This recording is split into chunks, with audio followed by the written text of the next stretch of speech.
He already had difficulty getting out of bed one fine night. Initially, they thought it could be just muscle strain and stuff.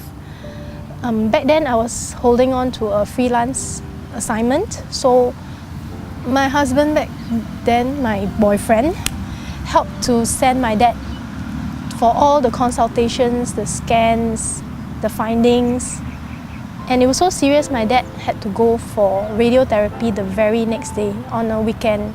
So that's how serious his condition was.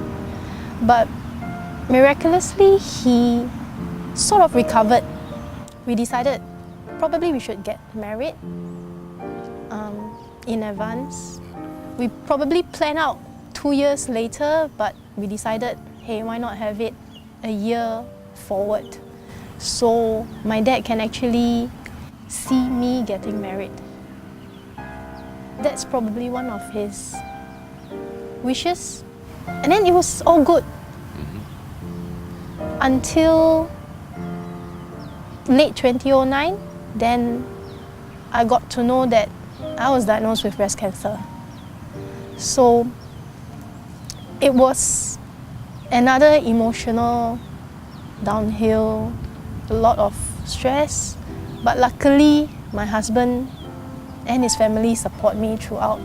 So the whole journey didn't seem too difficult. I just wanted to get things done and get my life back on track. So going through operation, follow-ups, chemotherapy. The chemotherapy part did scare me off initially, especially with the chunks of hair falling down. It is something very difficult to accept, even though I thought I was mentally prepared for it. So much so that one fine evening, I couldn't take it. I called my husband and said, could you just send me to my hairstylist? I just want to shave off. While he's at work, that was my main caregiver. He made sure that no matter how much intake or very little intake I had, he will still try and make Milo. At least it's a good supplement for me.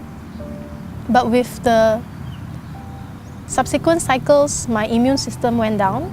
So it was even more suffering. I could be vomiting for 1 whole week. Very weak. Wouldn't want to get out of bed. So I was pretty stuck in the bedroom whole day.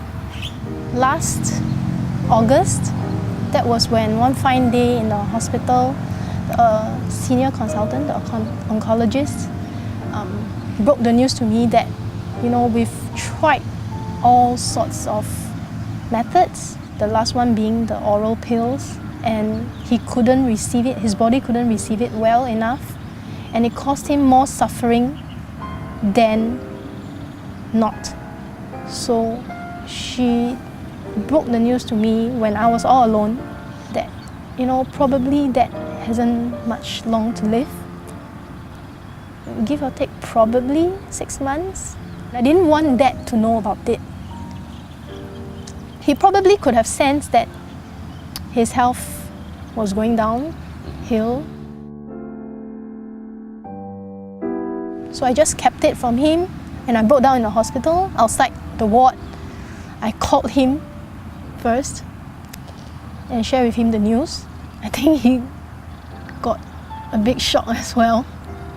My own illness, I probably didn't take it as hard as I took it for my dad. I feel more for my dad than for myself. For mine, I just thought, try to be positive. It's still in the early stages. By seeking treatment early, following doctor's advice, medication, just taking care of myself, will be taking care of my loved ones as well.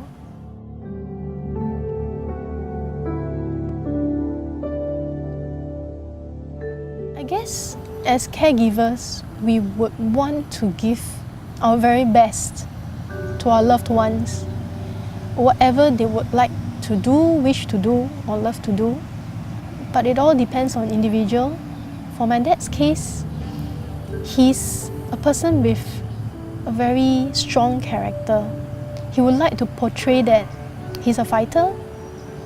He liked to maintain his dignity, his pride, even right to the end. So that must have been painful for him, to keep his sufferings from us.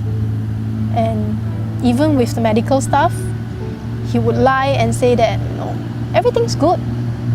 But he could have been probably vomiting for the past few hours, but bottling things up won't help much as well.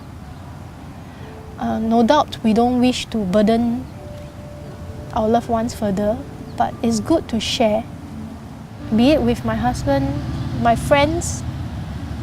They will always tell me that, look, we may not be there for you physically, but we could chat every now and then as long as it's convenient.